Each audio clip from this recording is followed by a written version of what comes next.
오늘 설교 제목은 옥합을 깨뜨린 헌신과 참된 성공이라는 제목입니다. 우리 어떻게 보면 이 옥합을 깨뜨린 이 마리아는 어떻게 보면 미련해 보입니다. 300데나리온이면 이 향유를 부은 값어치가 엄청난 것이죠. 하루 이렇게 노동자의 품삯이 한 데나리온이니까 300데나리온이면 일당을 이제 10만 원만 쳐도 3천만 원 정도 되는 그런 거를 예수님의 발에 이렇게 붓고 자기 머리털로 닦았다고 합니다. 네, 가룟 유다의 관점으로 오늘 이렇게 보면 이렇게 비판하는 거죠. 4절에 보니까 제자 중 하나로서 예수를 잡아줄 가룟 유다가 말하되 이 향유를 어찌하여 300데나리온에 팔아 가난한 자들에게 주지 아니었는지 아니.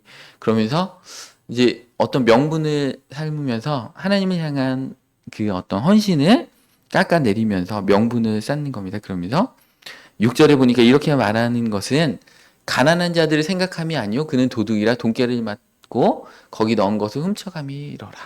그러니까 회계를 맡은 어떤 자로서 이 돈을 이렇게 잘 자기의 유익을 위해서 이렇게 사용하려고 이제 횡령하려고 이렇게 마음을 먹은 것입니다. 이 가룟 유다는 유일하게 예수님의 제자들 가운데 그 유대에 있는 좀 오늘날로 치면 강남 출신입니다. 나머지 제자들은 그렇지 않죠. 갈릴리 어부라든지 갈릴리 출신들이 이렇게 많은데 가룟 유다만 그렇습니다. 근데 가룟 유다가 자기가 그냥 대놓고 이렇게 훔쳐가면 양심의 가책을 받을 텐데 모든 인간은 죄를 지을 때 합리화를 시킵니다. 내가 예수님을 쫓아서 지금 3년 동안 따라다니는데 내가 뭐 제대로 된 사례비도 받지 않았을 거 아니냐.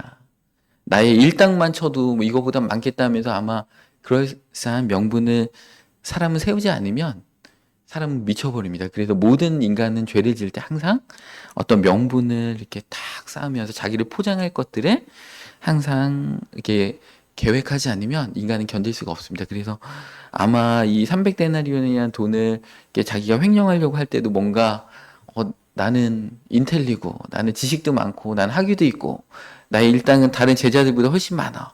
근데 내가 예수님을 쫓아서 이렇게 다녔는데 예수님께서 약간 이상해지시면서 이 나라의 독립은 생각하지 않고 일단 딴 쪽으로 예수님이 변질되셨다. 그러니까 나는 내 주머니와 나의 어떤 그런 것들을 나만의 어떤 헌신들을 다시 보상받을 만한 뭔가를 있어야 되겠다 이런 생각을 합리적으로 했을 겁니다. 사탄은 그렇게 지혜론자이기 때문에 가룟 유다의 마음에 이렇게 그런 생각들과 논리들을 계속해서 넣었을 것입니다. 가룟 유다가 똑똑한 사람인데 어느 날 갑자기 헷가닥이 가지고 갑자기 예수님을 팔아야 되겠다 이렇게 하지는 않고요. 교회 안에 분란을 일으키고 교회를 이간질하고 교회에 어려움을 주는, 왜냐하면 이 헌신된 마리아와 같은 순수한 예수님께서 인정하시는 예배를 받으시는 자의 그런 어떤 헌신과 예배를 폄하하는 자들이 있습니다. 근데 그들의 논리는 너무나 세상적으로 그럴듯하다는 것입니다. 그래서 우리가 영적인 분별력이 없고 세상적인 기준으로 바라보면 우리는 자칫해서 거기에 그 논리에 기정 넘어갈 수가 있습니다. 우리 속담에도 그런 말 있죠. 속담인가 하여튼가 우리나라에 있는 그런 말이 있죠.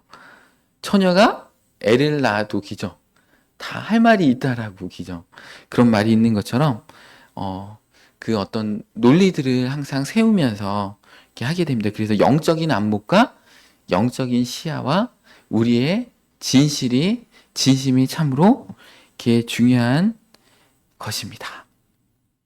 신앙의 절개를 따라서 참된 예배를 위해서 그 귀중한 그 옥합도 정말 비싼 겁니다. 옥합도 깨뜨리고 귀중한 향유도 하나님 앞에 드렸던 그 예수님께 드렸던 이 마리의 모습이 있습니다. 반면 그것을 평가절하하고 비판하면서 그거를 회방하는 그런 그 가룟 유다의 모습들도 있습니다. 가룟 유다뿐만이 아니라 제자들도 같이 수근수근하면서 거기에 동화됐다는 것입니다. 왜냐하면 여인이 자기 머리털로 예수님의 막 발을 닦으니까 뭔가 썸씽이 있는 거 아니야? 이렇게 오해할 수도 있고, 영적인 안목이 없으면 우리는 표면적인 어떤 안목으로 이렇게 바라보게 되면 그렇습니다.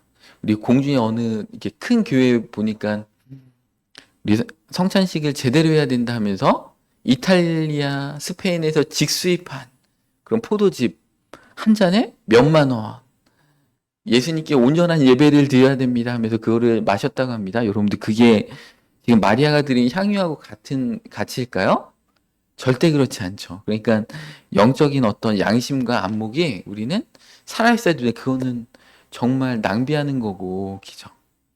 그런 것이죠. 영적인 의미로 해석해야지 그거를 성찬식을 제대로 해야 된다 하면서 한 잔에 몇만 원짜리 포도즙을 스페인으로부터 직수입해가지고 마신다고 하면 그 하나님이 기뻐하실까요? 그런 예배 하나님 기뻐하시지 않습니다.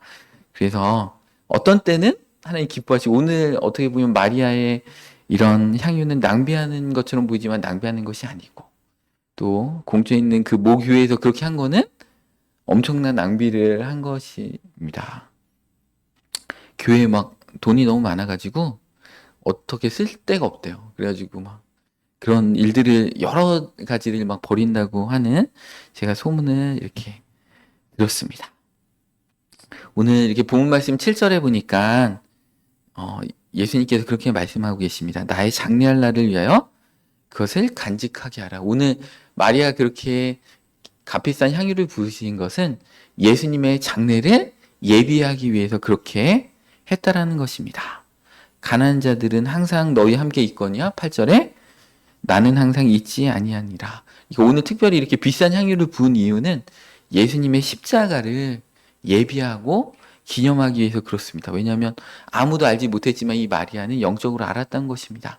그래서 온 인류를 구원한 그 십자가의 값어치를 알기 때문에 그럴 때 이렇게 값비싼 향유를 이렇게 부을 수 있었다는 것입니다. 우리 세상적인 관점에서는 성공 지상주의가 우리 한국 교회를 타락시키죠.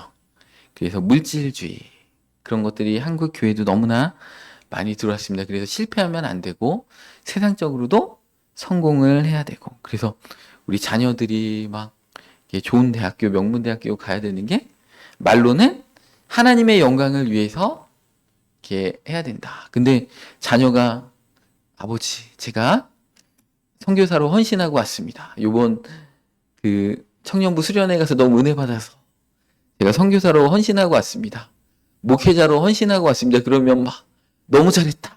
이럴 부모가 교회 안에도 몇 명 아마 거의 없을 것입니다. 근데 막 명문대 합격했습니다.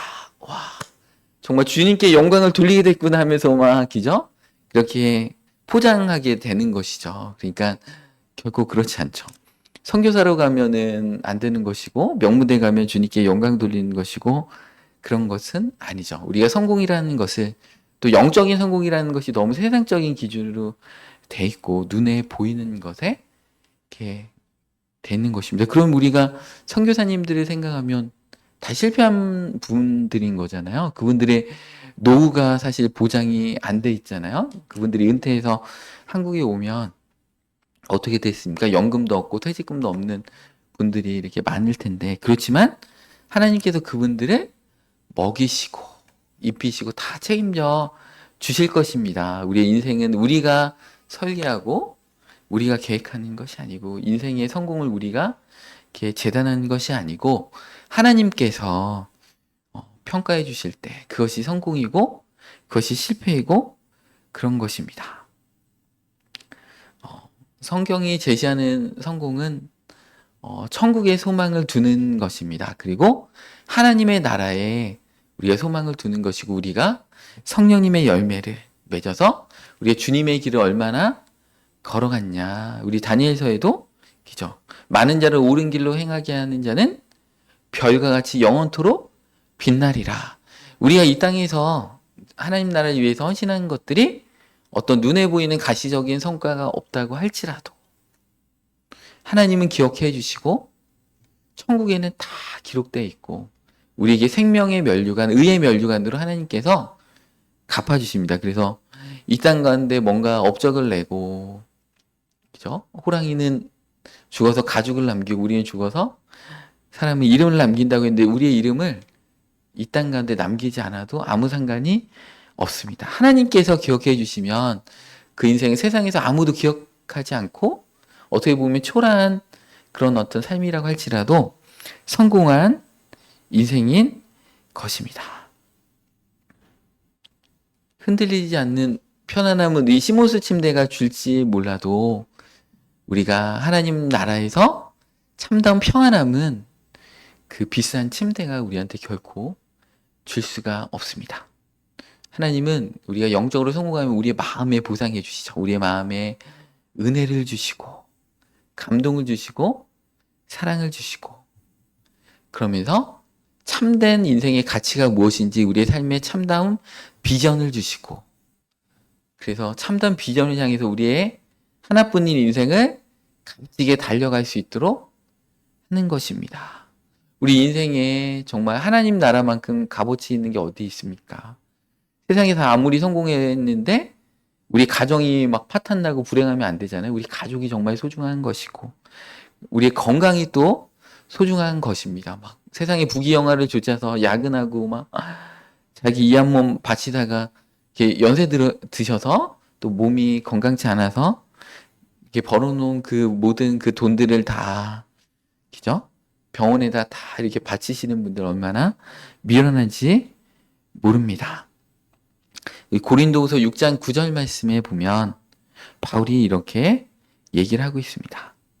우리는 무명한 자 같으나 유명한 자요 죽은 자 같으나 보라 우리가 살아있고 징계를 받은 자 같으나 죽임을 당하지 아니하고 근심하는 자 같으나 항상 기뻐하고 가난한 자 같으나 많은 사람을 부유하게 하고 아무것도 없는 자 같으나 모든 것을 가진 자로다. 우리 세상적인 기준하고 너무나 다르다는 것을 우리가 알 수 있습니다. 세상에서는 무명한 자입니다. 근데 우리는 하나님 나라에서 유명한 자라는 거죠. 어제 우리 야유회를 위해서 막 열심히 준비했는데 우리 9시 뉴스에 안 나왔잖아요. 그죠? 우리가 하나님의 자녀들이 거기에 딱 가가지고 대청댐 인근에서 야유회를 하면 어떻게 됩니까? 우리 천구천사가 다 배치되고 막 경호해줬을 거 아니에요? 원수막이 못 오도록 막 다 경호해주고 그랬는데 우리 거기 갔다가 9시 뉴스에 전혀 나오지 않았지만 천국에서는 잔치가 있는 것입니다. 우리 세상에서는 무명한 자지만 하늘나라에서 유명한 자입니다. 그죠? 10절에 우리가 근심하는 자 같으나 우리 하나님의 나라를 위해서 일하다 보면 우리 상처도 받고 근심하게 됩니다. 오늘 본문 말씀에 보면 마리아가 향유를 딱 보니까 어떻게 됩니까? 예수님의 제자들이 막 비난하잖아요. 수근수근하고 와, 왜 저렇게 낭비하는지 모르겠다. 그러면서 우리에게 상처를 주는 일들이 여러분들 교회 열심히 하시면 열심히 또 이렇게 뒷담화를 당하고 열심히 비난을 당할 것을 각오하시기 바랍니다. 하나님의 나라를 이루는 것이 결코 만만치 않습니다. 그래서 우리가 열심히 하면 왜 이렇게 나서냐 조용히 있지 딱 하면서 막 어떤 조건을 대죠. 나보다 젊으면서 나보다 신앙생활 많이 못했으면서 막 이렇게 하면서 뭔가 가룟 유다 같이 이거 팔아가지고 가난한 자들 도와주면 얼마나 이렇게 정말 값지게 사용할 수 있을 텐데 이러면서 비난을 합니다, 여러분들.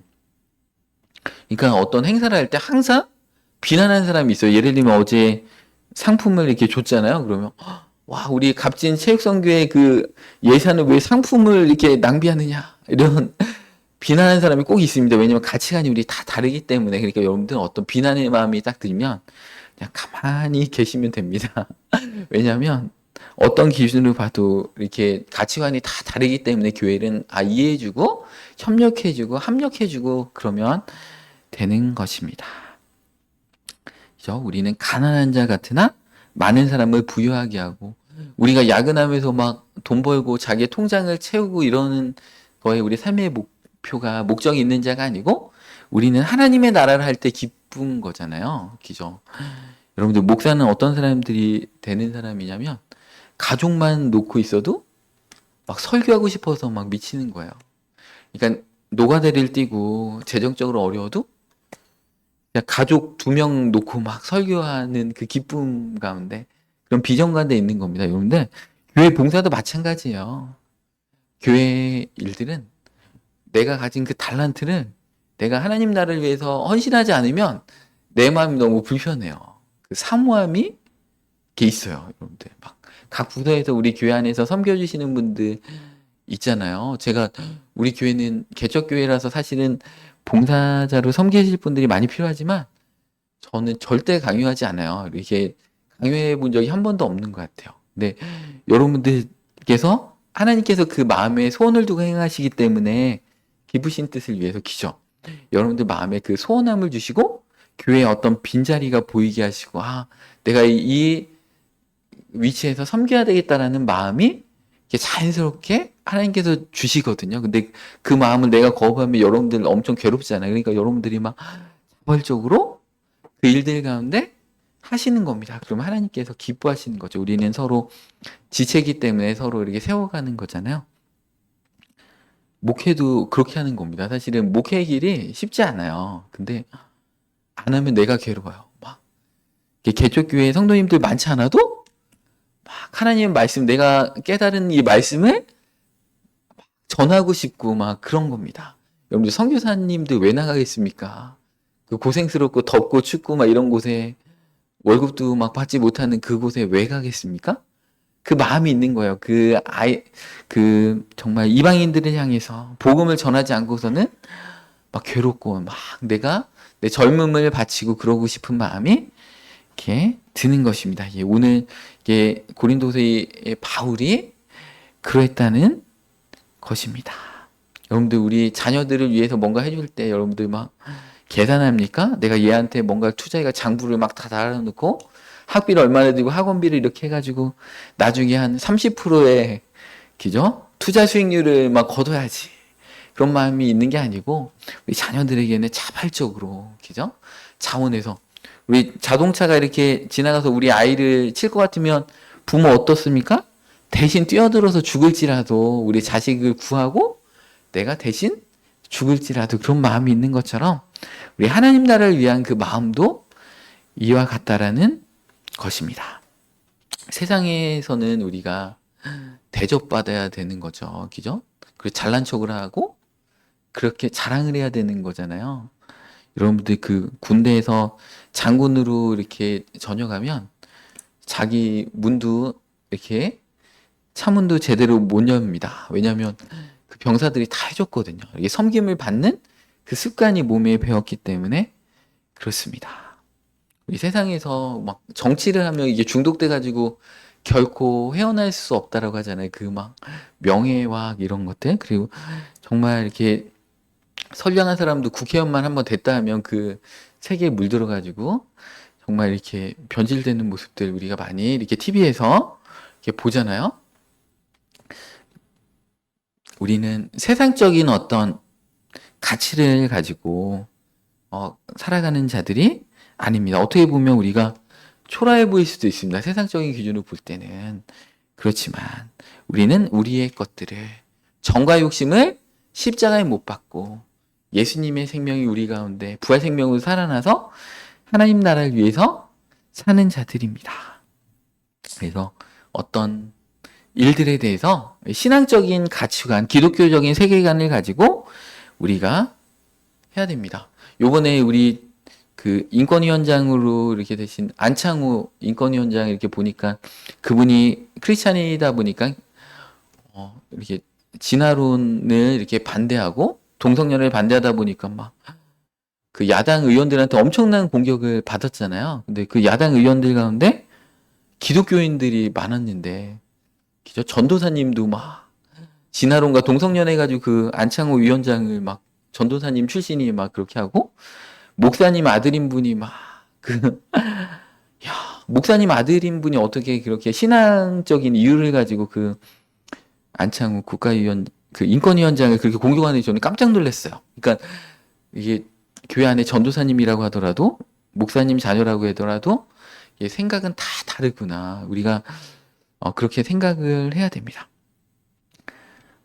우리 일본에 이렇게 훌륭한 지성인주 가운데 그 우치무라 간조라는 지성인이 있었습니다. 그분이 이제 명문, 일본에서 정말 알아주는 그런 고등학교, 제일고고라는 그 고등학교 선생님이셨는데, 그 당시에 이제 일제시대 때죠. 그 당시에 천황숭배 의식이 있기 때문에 학교에서 그런 의식을 하는데, 천황에게 이제 그 절을 하지 않았습니다.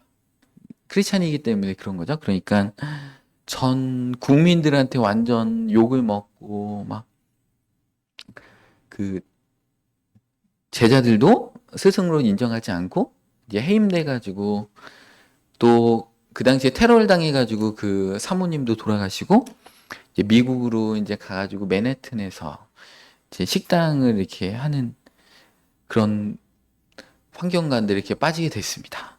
그래서 이제 기자가 찾아와서 이제 질문을 했습니다. 근데 후회하지 않느냐고, 본인의 어떤 그런 한 번의 행동으로 인해서 이제 아내도 잃고 그 부귀와 명예도 다 재산도 잃고 이렇게 어려움을 당했는데 후회하지 않느냐고 했을 때 그분이 의연하게 나에게는 천국이 있습니다. 나는 현재 그 편안함을 위해서 우상에게 절할 수 없습니다라고 이렇게 고백을 했습니다. 이 사도 바울의 고백이 오늘 이 고린도후서의 고백이 그렇습니다. 이 바울은 신앙의 그 절개를 지키기 위해서 감옥에도 갇히고 매도 많이 맞고 엄청난 비난과 기정, 그런 여러 어려움 가운데 있었습니다. 잠도 자지 못하고 그런 헐벗고 굶주리는 다양한 어려움들을 겪었습니다. 근데 바울은 오늘 고린도후서에서 이렇게 얘기하고 있죠. 나는 가난한 자 같으나 모든 것을 가진 자로다. 그러니까 오늘 그 본문 말씀 마리아가 300데나리온의 값어치에 있는 그 향유를, 그 당시에 여인들이 그 향유를 모아서 결혼 자금으로 이렇게 모아놨다고 하잖아요. 그래서 결혼할 때 그런 혼수로 이렇게 사용했다고 합니다. 근데 그 결혼 자금보다 예수님의 그 십자가를 기념하고 그거를 기리는 것이 더 마리아는 중요했다는 것입니다. 하나님 나라를 위해서 내 남는 시간을 교회 봉사하고 선교지를 위해서 헌신하고, 우리가 선교헌금을 드릴 때도 남는 돈으로 드리고, 그런 게 아니고, 우리 부모님한테 효도할 때 우리 부모님한테 남는 시간으로 효도하고 남는 돈으로 부모님 효도하면 안 되겠죠? 그죠? 우리 예전에는 그랬습니다. 저도 군대 첫 휴가 나와가지고 첫 월급으로 부모님 이렇게 내복을 사가지고 부모님께 이렇게 기쁜 마음으로 이렇게 기죠? 이렇게 첫 월급 받으면 어떡합니까? 예전에 그 부모님 소고기를 사가지고 부모님께 딱 가는 그런 이렇게 문화가 있었잖아요. 여러분들 하나님께는 무엇을 드려야 됩니까? 구약시대 때도 첫 열매는 다 하나님의 것이다. 그죠? 우리의 남는 시간과 우리의 남는 체력과 남는 여건을 가지고 하나님께 드리는 게 아니고, 오늘 이렇게 본문 말씀에 마리아처럼 가장 값진 것들을 하나님 앞에 드리는 우리가 됐으면 좋겠습니다. 오늘 사실은 준비한 거 3분의 1도 안 했는데 지금 벌써 12시가 다 됐네요. 그럴 때는 저는 그런 생각이 듭니다. 오늘 찬양이 너무 길은 거 아닌가. 아닙니다. 제가 얘기를 하다 보니까 정말 이렇게 예배 시간을 30분 더 늘려야 되지 않을까 이런 생각이 드는데, 우리 2편, 3편은 우리 다음 주에 이어서 할 수 있도록 하겠습니다. 그래서 우리 삶에 가장 값진 것들을, 삶의 예배를, 또 우리 주일날 예배 드릴 때도 우리 가장, 주일날 우리 오전 시간이 가장 컨디션 좋은 시간이잖아요. 그래서 이 시간에 하나님 앞에 정신도 말똥말똥하고 체력도 좋고 이럴 때 하나님 앞에 예배를 드리는 것입니다. 그래서 마리아와 같은 그 신앙, 하나님 나라를 위해서, 하나님을 위해서, 예배를 위해서 가장 값진 것을 드려서 정말 하나님 주신 놀라운 축복된 인생으로 사시는 우리 성도님들 되시기를 이 시간에 축원합니다. 하나님 아버지, 죽어서 지옥 갈 수밖에 없는 우리를 구원하여 주심을 감사함을 드립니다. 또 하나님의 자녀로 살면서 여전히 우리는 부족하여서 또 우리의 자존심이 살아있고 이 세상을 사랑하는 애착들이 있지만 또 하나님께서 날마다 우리의 마음을 붙잡아 주심으로 우리가 주님을 더욱더 닮아가고 미약하나마 하나님 나라를 위해서 조금씩 살아갈 수 있도록 우리의 삶을 이끌어 주심을 정말 감사함을 드립니다. 하나님 사랑합니다. 정말 부족한 죄인들을 자녀 삼아 주신 그 놀라운 은혜, 구원하신 은혜 날마다 우리가 찬양합니다. 몸밖에 드릴 게 없어서 우리가 주님 앞에 봉사하고 정말 우리 적은 금액이지만 하나님 나라를 위해서 헌금을 드립니다. 하나님 이 예물을 귀하게 받아주셔서 하나님 나라를 위해서 값지게 사용되기를 원합니다. 또 이 예물을 통해서 하나님 나라가 힘있게 증거되길 원합니다. 하나님 아버지, 하나님 너무나 기뻐하시는 우리 유치부의 어떤 사역들이 오늘부터 우리 교회를 통해서 이루어지게 됩니다. 우리 귀한 우리 부장 선생님을 섬겨주시는 우리 이만수, 박혜경 권사님 가정 가운데 하나님께서 언제나 능력 가운데 힘주시고 능력 주셔서 이 사명의 길들을 잘 감당할 수 있도록 아버지 인도하여 주시고 우리 어린 생명들에게 생명의 말씀을 전하실 때 하나님 아버지 날마다 감동해 주시고 갖고 계신 그 은사와 달란트들이 정말 200% 활용되어질 수 있도록 축복하여 주시옵소서. 많은 어린 생명들이 우리 교회 가운데 유치부 가운데 와서 정말 주님을 알아가고 예수님의 사랑을 경험할 수 있는 귀한 아버지 유치부의 사역들로 아버지 축복하여 주시고 오늘 우리 새롭게 온 우리 찬주와 우리 찬주 어머니의 가정 가운데 하나님 놀랍게 함께해 주셔서 건강하게 하여 주시고 또 교회도 잘 적응할 수 있도록 인도하여 주시고 하나님 아버지 우리 찬주 동생 우리 지우에게도 하나님 함께하여 주시옵소서. 이 귀한 가정 가운데 천구천사로 그 가정을 지켜주시고 그 마음에 소원하는 것들, 그 마음에 갈급한 것들 가운데 하나님 응답하여 주시고 평안함으로 인도하여 주시옵소서. 감사를 드리며 귀하신 예수님의 이름으로 기도드리옵나이다. 아멘. 이제는 우리 주 예수 그리스도의 은혜와 전능하신 아버지 하나님의 사랑하심과 성령님의 감화 감동 충만케 하심이 오늘 예배 참석한 모든 성도님들의 삶과 가정과 계획들 가운데 그들의 공간과 영역들 가운데 이제부터 영원토록 함께 하시기를 간절히 축원하옵나이다. 아멘.